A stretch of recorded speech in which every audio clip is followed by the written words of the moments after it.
আসসালামু আলাইকুম ভাই। আমাদের মাদ্রাসা তপন শক্তি মোড় বলে মাদ্রাসাটা জায়গাটার নাম, আর মাদ্রাসার নাম হচ্ছে মাদ্রাসা ইশাআতুল কোরআন শিউর তপন, দক্ষিণ দিনাজপুর।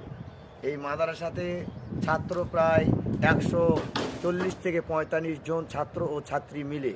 তো মহিলার যে জায়গাটা থাকার, সেই জায়গাটাতে তাদের গায়ে বৃষ্টির পানি পড়ার কারণে এই বিল্ডিংয়ের আমরা টিনগুলো খুলে তার উপরটা আমরা ভালো করে কাজ করতে চাইছি। এলাকার মানুষের কাছে আবেদন যেন তারা এই মাদ্রাসাতে দান ধ্যান দিয়ে তাদের সাথে সহানুভূতি ও সহযোগিতার হাত যেন বাড়িয়ে দেয়, এটাই আবেদন আপনাদের কাছে। আসসালামু আলাইকুম ওয়া রাহমাতুল্লাহি ওয়া বারাকাতুহু।